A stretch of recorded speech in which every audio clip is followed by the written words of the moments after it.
Hey, thank you for coming by Tori Magoo 44. Today is the 12th of May. Happy Mother's Day to all mothers out there.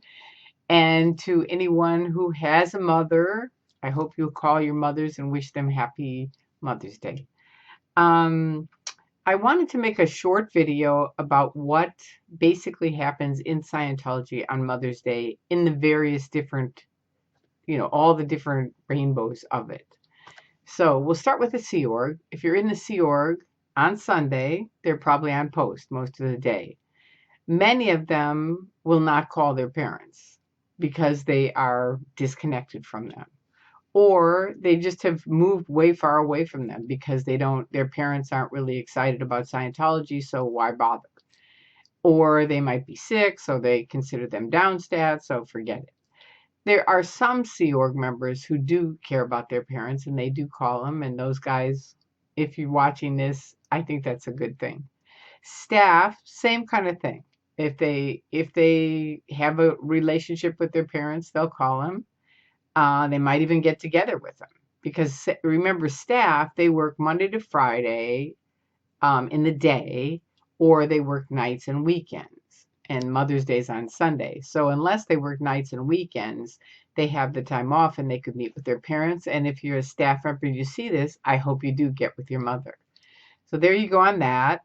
There's also public who, again, it's a whole realm of if they have a good relationship with their mother, they might get with them or call them or send them a card. My mother, they had early on decided was a suppressive person, which when I even hear it, it's unbelievably awful because she was only upset because they made me get off my medicine for epilepsy and I was having these huge grand mal seizures and losing my memory, and it was just a nightmare. And any mother would be pissed off at any group for something like that. But of course, they showed me the policy and I had to be PTS to someone. PTS is potential trouble source, which is someone, if you're sick, you have to be connected to a suppressive person. So we decided it was my mom, and I spent 30 years, with doing good roads and fair weather. I refused to disconnect from her.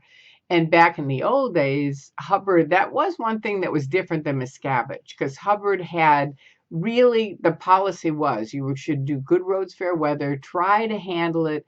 At the worst, you disconnect. That's really what he said, at the worst. Now, I know there were people who did, but I'm just saying that's how it was shown to me and many people I knew. Whereas Miscavige now, I just am amazed. People are just like disconnect, disconnect, disconnect. I mean, they don't even, myself included, I had absolutely no ethics gradients, which they're supposed to do all these things before you're declared SP. They did nothing of that when I was declared suppressive. It was just, I didn't even know I was declared suppressive. I only found out because I called Flag to get my receipts because I wanted my money back. And that's when they put me through to the justice chief, and I found, well, you're declared suppressive. It's like, yeah, right. But anyway, I'm very proud to be an SP. I am, because the truth is the church are the suppressive people. If you really want to look at the definition of suppressive, which is holding someone down and making things worse, that is David Miscavige and gang. Most of the people in the Church of Scientology are good people. They're nice people. And I meet people all the time who say, well, I have a butcher who's a Scientologist, or my friend is, or my neighbor. And it's like, yeah. And they're nice people. So I understand that. But talk about the guys running it, that's a different thing. So anyway, if you're seeing this and you have disconnected from your parents, please remember this is supposed to be a church. And per any people around the world look at Scientology as some nutball group of people. And one of the key reasons is because of disconnection and because declare people suppress it. There you go. Tori Bazazian, September 2000. I escaped out in 2000, and then they declared me without even talking to me. I mean, it was amazing. They didn't kick me out. I left, and they were at LAX, and they were in Chicago, and they were at the Tampa airport when I got out at 1:45 in the morning. So you David Miscavige screwed up, and you continue to screw up. The Portland Ideal Org opening this weekend was an absolute epic fail. And I'm going to post a link to it from what happened with Mark Bunker. But you can fly these people in and make it sound like, oh, it's really fabulous. Look at all the people. Go the next day. Any of the Scientologists, go the next day. Go the next week.